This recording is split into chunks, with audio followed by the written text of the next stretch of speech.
Well, good morning, everyone. For those of you who don't know, my name is Gary Johnson. I am a first-generation Christian.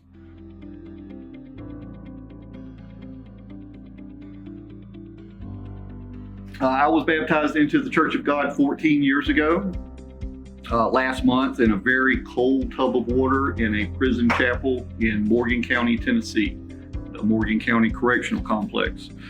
At that time, I had been incarcerated for about 10 years. I was arrested in 2000 and initially charged with some pretty serious indictments. My life up to that point had been pretty miserable. I had 2 failed marriages, 3 abandoned businesses, involvement in the drug trade. I was at a pretty low point in my life. This case, this arrest took 5 years to resolve. I eventually pled out to charges that netted me a 48-year prison sentence. And if you do some quick math, you'll realize that we're not having this seminar in 2048. So God has done some pretty miraculous things along the way. And I'm hoping that what I share with you today is a testimony to what God can do with someone as wretched and miserable as I am. Not only can he change a person's purpose, but he can change their destiny. When I was first arrested, I was housed in the county jail in Sevierville, Tennessee. County jails are not set up for long-term incarceration, but like I said, my case took longer than most. So I was thrown directly into the maximum security unit. And in correctional facilities, they usually put you through a process where they evaluate you. They find out what your temperaments are and things along those lines, and they house you accordingly. Well, they don't have anything set up like that in the county. So generally, they just put you in the highest security rating that they can because they don't know what to do with you. They don't know what kind of person you are. You haven't been convicted of anything yet. So you go basically straight to the hole. So for the first 5 years of my incarceration, I was on what they call 23-in-1 lockdown, which basically means for 23 hours a day, I was locked inside of a very small box. These cells are roughly 6 foot wide, 9 foot long. And I saved this picture off the internet because this is surprisingly accurate to the cell that I was in. So like I said, for the first 5 years, I was in this cell on a 23-in-1. And what that simply means is for 1 hour every day, they would let you out. And they let you out of this small room into just a bigger room that has a telephone and a shower in it. So that is your taste of freedom every day.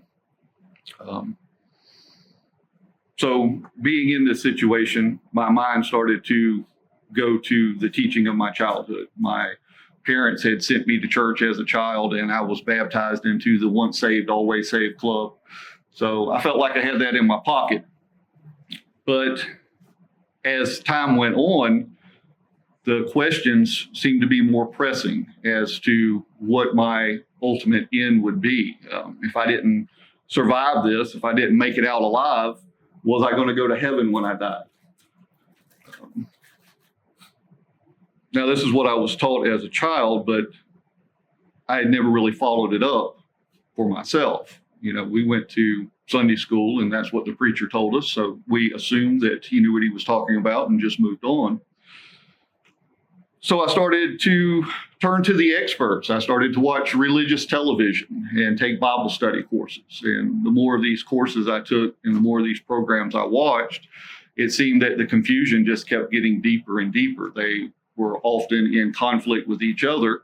And at the same time, I was reading scripture on a pretty regular basis. And what I was reading in the Bible was contradicting what I was seeing on the television and what I was reading in these studies. And I had taken a lot of them, Mennonite and Baptist and Adventist, just about anything that you can imagine, anything that made its way to the back of the jail. And basically, you know, the underlying theme was that the law had been done away. Sin was when you're bad. When you're good, you go to church. When you're bad, you don't.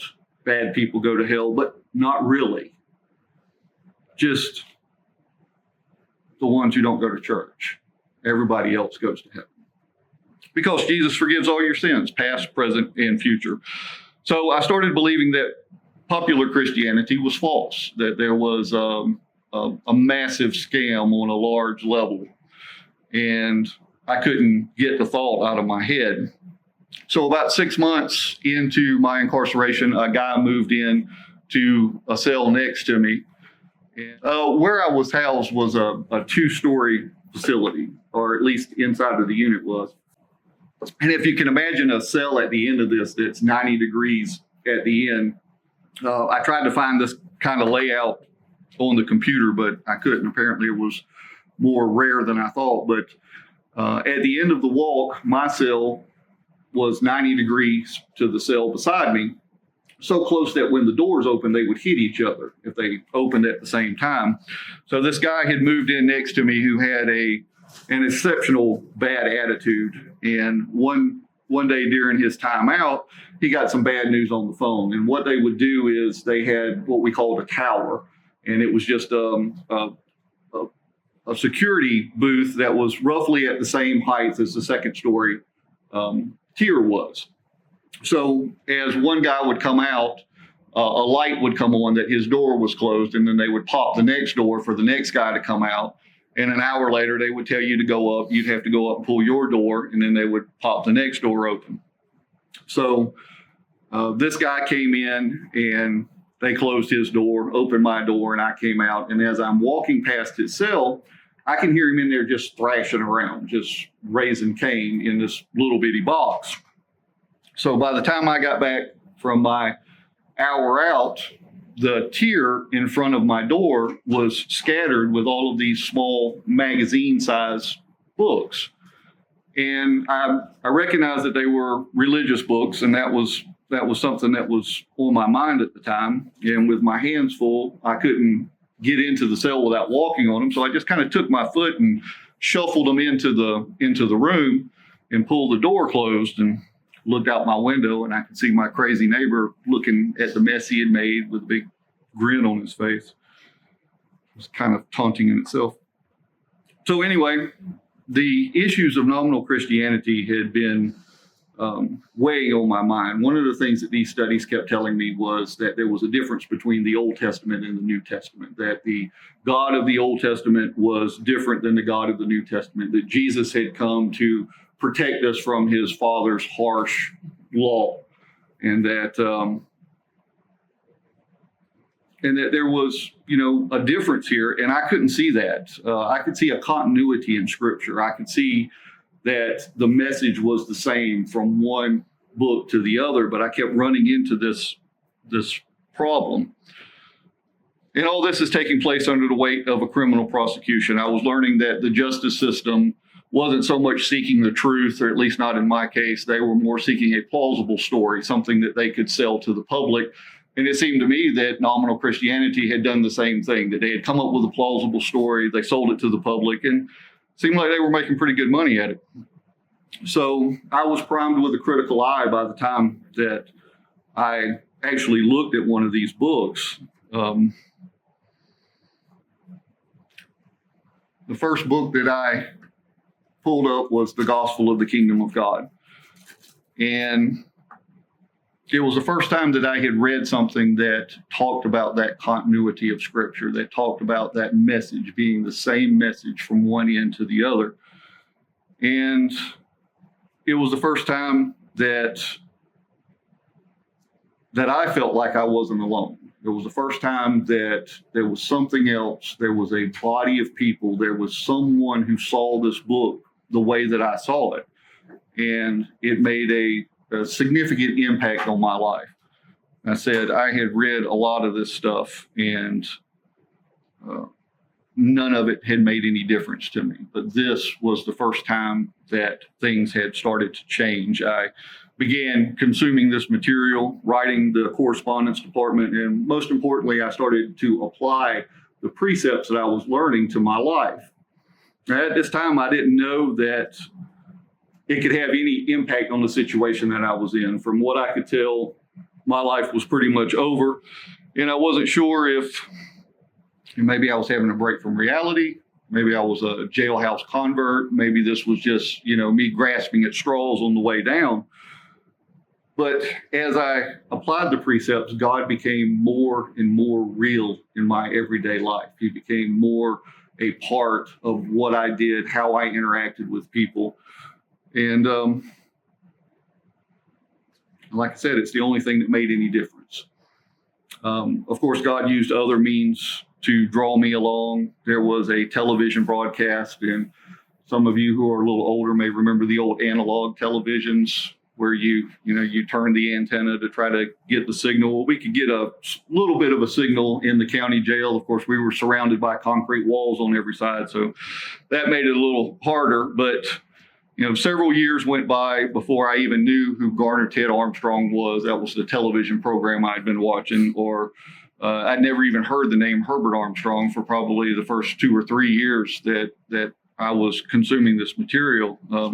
UCG barely mentioned him, and if they did, it wasn't of any significance that it would register. So over the course of time, as the television program and the booklets kind of started merging into some of the same subject matter, I started to realize that there was a common thread among them. But I had no way of knowing the history of the church or how any of this came about. I just knew that there were people who believed what I believed. So some of the conversations that we had in the county jail revolved around a little stack of magazines that I would put out in the larger room where we would have our time out. As you can imagine, most people in prison aren't really approachable about religious matters. They don't want to hear that from you, and they certainly don't want to hear it from another inmate. So the magazines were a good way to break the ice, to kind of feel people out, to see what they thought. And there were a few that came to an understanding, who had a realization that there was a God beyond their comprehension, that there was something else out there. And there were some who, even to this day, there are men 24 years in now who had conversations with me in the county jail, who are still incarcerated and still hold to some form of this understanding. So I was able to watch God work through this little pile of magazines for this little bit of time that I was in the county jail, while I was still learning who and what God is. After my case was settled and my conviction was secured, God began to bless me in other ways that are hard to explain. Within 7 months after arriving at the penitentiary, I had a job editing the prison newspaper. Now, that may not seem extraordinary, but I am a dyslexic with a GED. And the guy that I replaced was a college graduate. The guy that I worked with was a college graduate. Everybody who had ever worked on that paper had some level of college training, and I had no qualifications whatsoever. I just happened to be coincidentally in the right place at the right time and walked into the best job that the prison had to offer. I was given a computer, graphic software, access to the prison's education department, and all that entailed. They gave me credentials to move around the prison freely. Like I said, an office to work out of in peace. Out of the handful of inmates that were there, there may have been 4 on the entire prison that had that level of access. And most of these guys had worked for this for years to build that level of trust. I washed clothes for 6 months. And then on the 7th month, as soon as I was qualified to take on a skilled position, they moved me directly into this job. And there's no way to explain it. The people that were vying for this position should have gotten it, but they didn't. So over the next 9 years, I educated myself. I used the unprecedented access to expose prisoners at Morgan County to the true gospel message. My humble spread of magazines turned into a full rack of publications in the prison library. We had a stockpile of books and booklets that were sent in from the churches in filing cabinets in my office.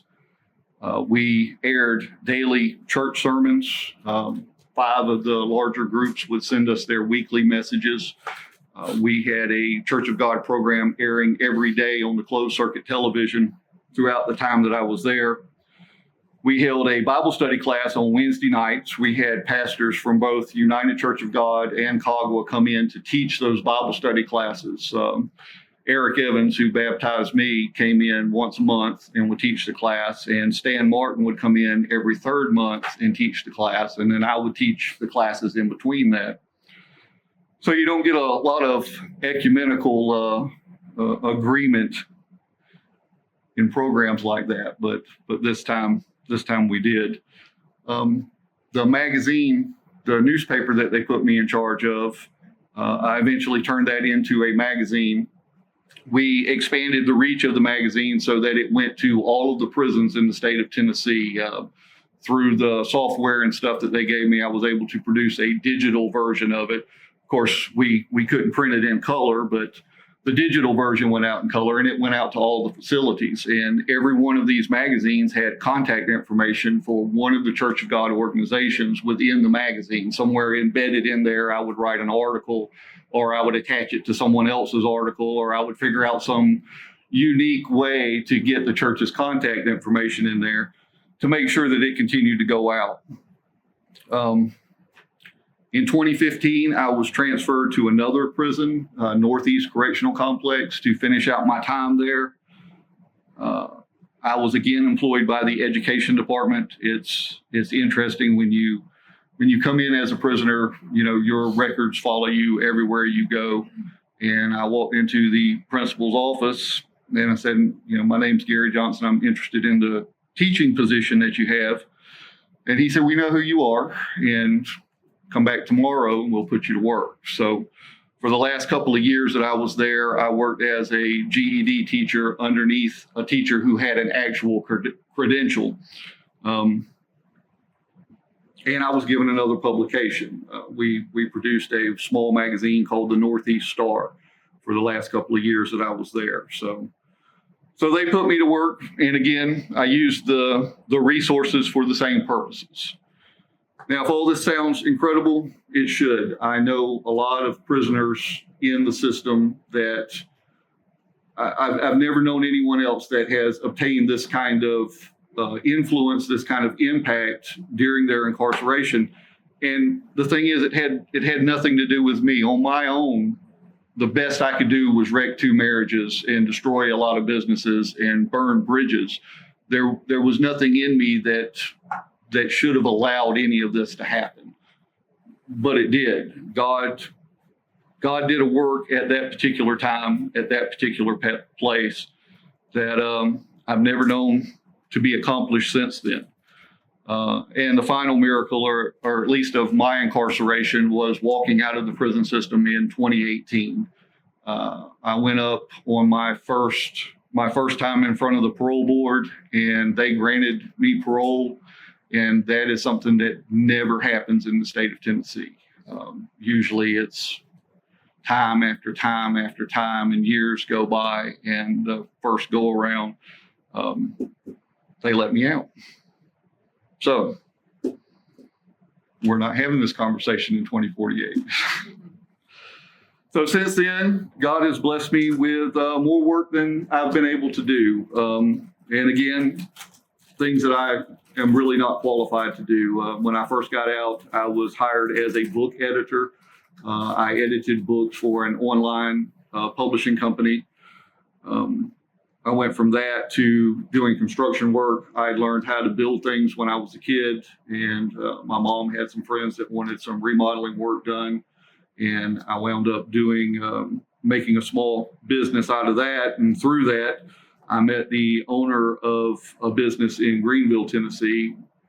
He put me to work building prototypes and eventually moved me up in the management of the company to basically an executive level position where I manage people for his company, even though I'm not an employee of his company. He calls me an executive consultant. So God has found a way to do some pretty extraordinary things with the very limited amount I have given him to work with.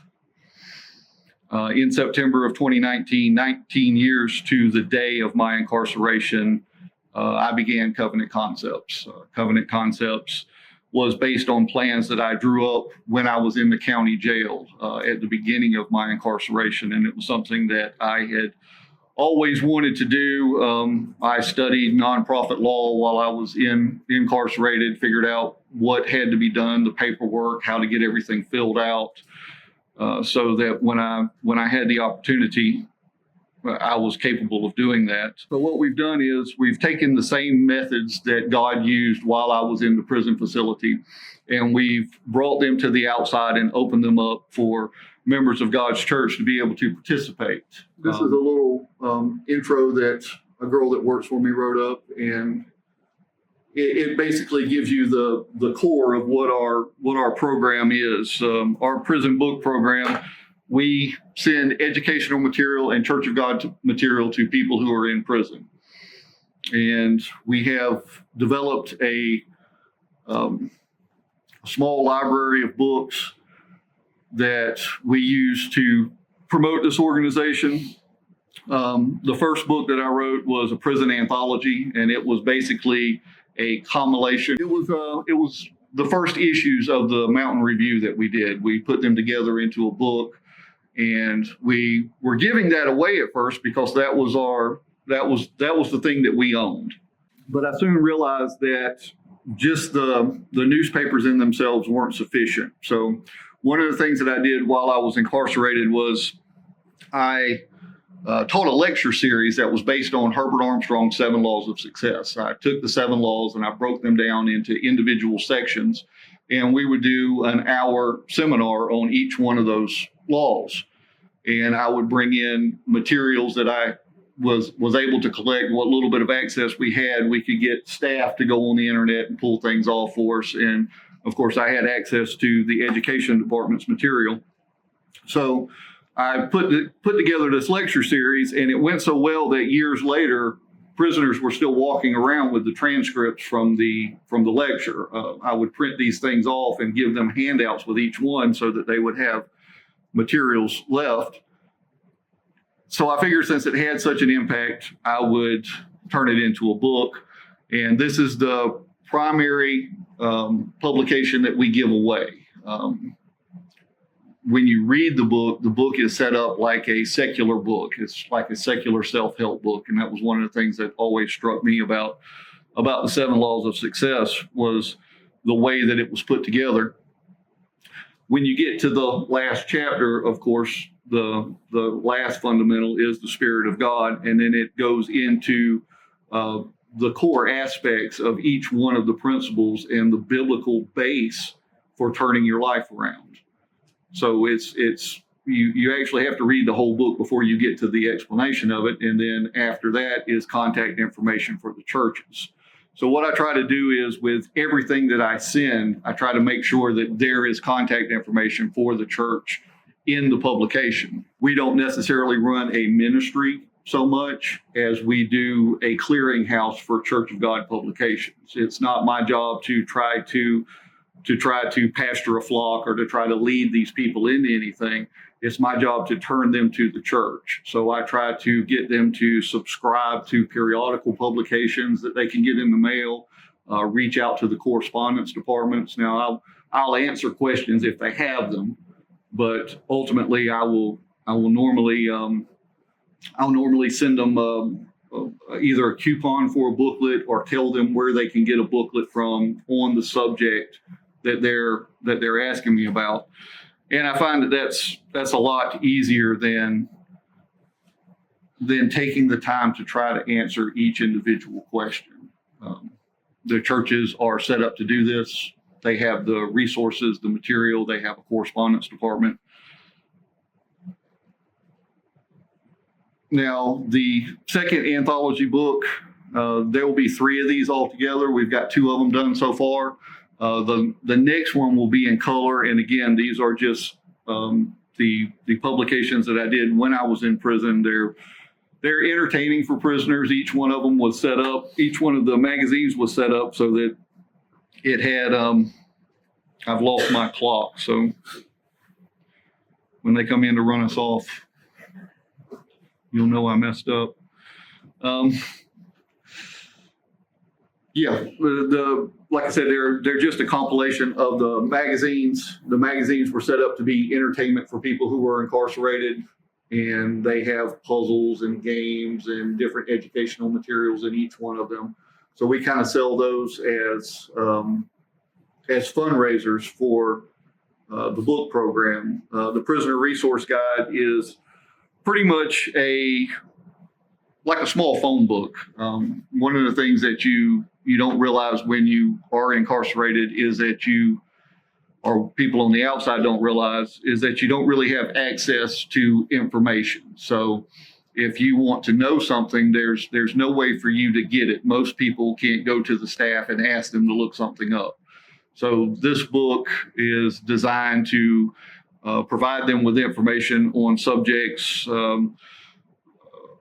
a lot of good subjects. There's some subjects in there of things that they are interested in that I wouldn't necessarily advocate for, but it's a sales mechanism that raises money for the nonprofit. There's pen pal things in there. There's resources for Muslims. There's resources for people who believe New Age stuff. I mean, just anything that you can imagine, any kind of mindset that you can come up with, you'll find it in the prison system.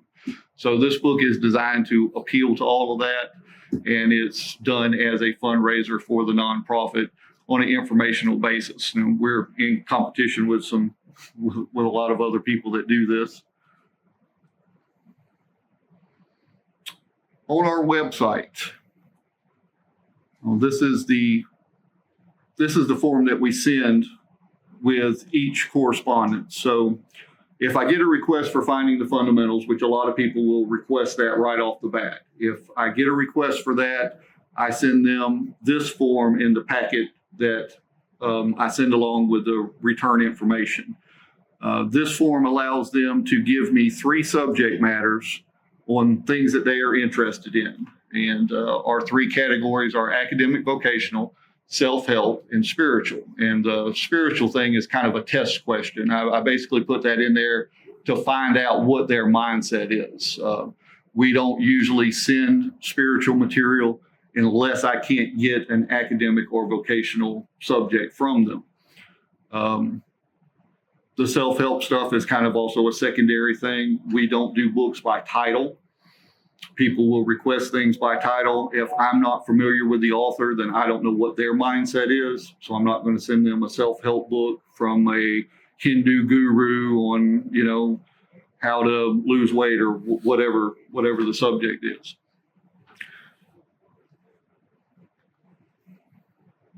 On the website itself, we have an information center. I worked in various programs when I was on the inside, and those programs would offer the prisoners, for instance, how to get your birth certificate or how to apply for your driver's license or the different things that you needed to know when you got out, your social security card, how to get a replacement social security card.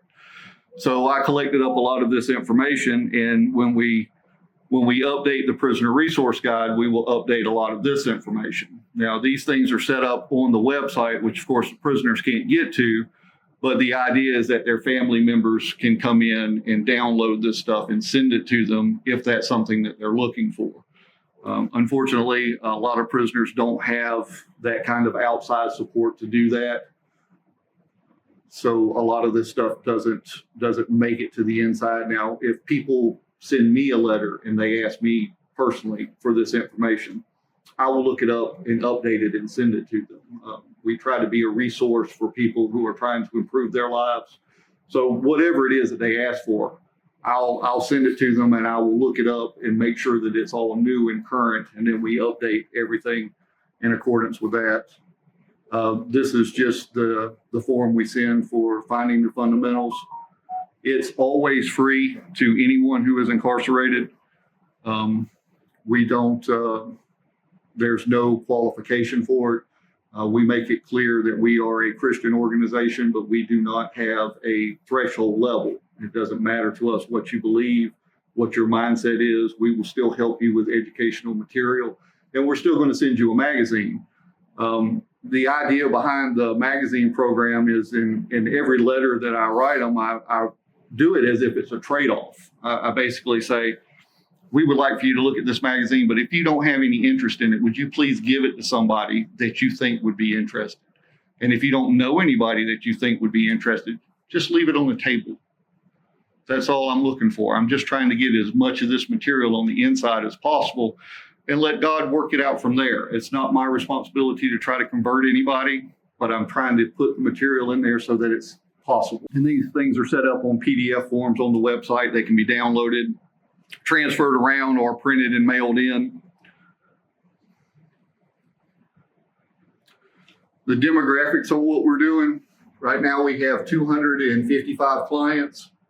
The breakdown male to female is pretty consistent with the prison population. There are roughly 93% male and 7% female overall incarcerated in this country.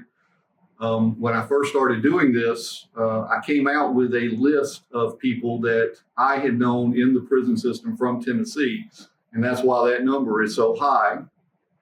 You can see that COG publications are really high on that graphic as well, because when I first started doing this, before we had Anthology, I didn't have anything to send. So I would just send the magazine and a brief letter. Hey, actually, I didn't even acknowledge the fact that I knew them on the inside. I would just write a letter about covenant concepts, offer them the magazine, and just move on to the next one to see who responded to it. And a pretty good bit of people did respond to it. You can tell that by the, let's see, Anthology. Finding the Fundamentals would have been the second book that would have went out to them. I generally try to do Finding the Fundamentals first if I can, basically because there's a part of the book that outlines a way to analyze your personality, to come up with things that you are particularly interested in and will excel at. So if they read that book first, I'm hoping that it changes their mindset about what it is that they want to do with their life, what they're most qualified to do. And if you like graphic design and you're working on automobiles, then that's not going to be something you're going to be successful at. So I try to get them in the mindset of, this is a point in your life where you can reset. You have the opportunity now to learn something that you can carry forward and make a better life for yourself, because apparently whatever you were doing wasn't working. So now's the time to try to change it if you can. From 2001 to 2004, I didn't realize that I didn't have data going back to 2019 when we started. So in that time period, we sent out 323 books and 193 Church of God publications. Like I said, I try to send Finding the Fundamentals first if I can. The educational books are based on whatever their particular interest is in. Prisoner Resource Guide, those would have been donated to prison libraries. I don't send those directly to prisoners for free, but at the end of each year, we redo the Prisoner Resource Guide. So there is a guide for each year. And when 2024 ends and 2025 is issued, then I will take whatever I have left of the 2024 guide and I will donate those to prison libraries so that the prisoners have access to them, and it puts an in the library for covenant concepts, because there's advertisements in there for the books that we offer otherwise, and it kind of helps get our name out. This is one way that people help support covenant concepts. We have people mail us copies of old magazines that they have, old periodicals. People generally have a pile of these somewhere in their house. They'll find them when they move, or they'll look under the bed and there's a stack of them. They're just gathering dust. So I encourage people to put them in a box and mail them to me. We organize them by the time of the year that it is, and each one of our filing cabinets are broke up into quarters. So if I get a letter from you in December, I send you a December issue of whatever magazine it is. Now, it might be from 2019, but it's December of 2019 because most of these periodicals are divided up by subject matter relating to the holy days or relating to something that is contingent on that particular time of year. This is another way that people help, and it actually helps us get our name out a lot. Our Facebook page, we're running about 1,500 people on there now. The COG Prison Outreach page, that is something that is really dear to me. And one of the reasons that I'm here today is to try to build the viewership on that page. We do have a qualifier on that page. We only allow people in it that are baptized members of God's church. On that page, we share the letters that prisoners write to us, and we share our responses to those letters. There is also a spreadsheet on that page that shows you each publication that we've mailed to a prisoner, when we mailed it to them, and whatever the follow-up was for that particular individual. So it's a good way to follow what we're doing, to be able to keep track of everything and see the underlying mechanisms of covenant concepts, how we go about doing what we do. All of this is pretty self-explanatory. I would like to put together a board of, what's the word I use there? Administrative coordinators. What I'd like to do is try to put together some people who can help with outreach to different prisons and to help with outreach to the specific church organizations.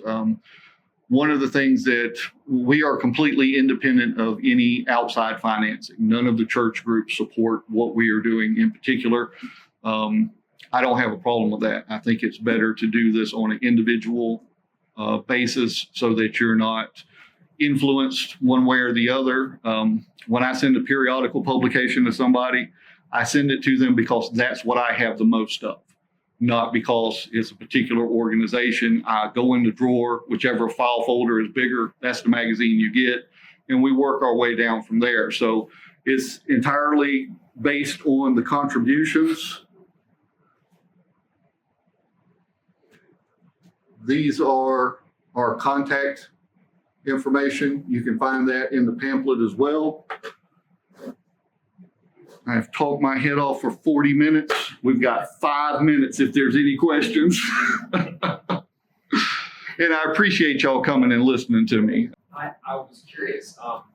So physical literature is still the best, maybe it sounds like only way to reach the prison system in terms of content from the Church of God. Obviously, it sounded like online materials, PDFs and stuff, unless someone prints it out and sends it in, won't be effective, right? Right. Prisoners generally have no access to the internet. Now, some facilities are starting to do a tablet program where they will allow them to get emails, but they still can't just surf the internet. They're not plugging in Church of God materials or anything like that. So print publications are pretty heavy right now. At some point, we're going to have to figure out how to transfer over to digital books because they are starting to taper down on the amount of print material that they allow in because people send things in with the mail that they're not supposed to. So finding the fun. It's moving in a digital direction. It's moving in a digital direction slowly but surely over the last 10 years. Now, the prison system moves really slow. There's not a lot of people that are willing to put anything into it unless they're making a profit off of it. And one company has figured out how to do that, and they're slowly making their way through the system.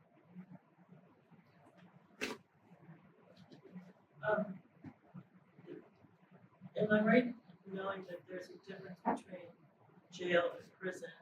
And is jail where they hold the people until they actually go to their trial? Yes, ma'am. So when they're in the jail, they don't have access to TV or any pretty much communication except for a phone call and maybe some computer time. And I'm wondering if there's ministry for that part as well as the prison? Jails are a little harder because they're usually short-term facilities, either pretrial facilities or they've done some kind of misdemeanor, something that is just holding them for a short period of time. We will, if we get a letter from them, we will try to send them something. Sometimes those are rejected depending on the facility that they're in because it varies from county to county, and each county is in control of what it allows its prisoners to do. So we try to keep a record of, like if we get a returned publication, I will go to the jail's website and try to figure out why it was returned. And if I can augment it in some way and still get it in there, I will. If not, I will make a notation of it so that the next time that I get that, I'm aware of the last thing that happened for that particular address. But it is hard to get things into the county. It's a little more difficult than it is into the prison facilities because they're long-term housing and the people are going to be there for a while. Sometimes these guys will go to trial and get out, within a few week period, and I'll send them something.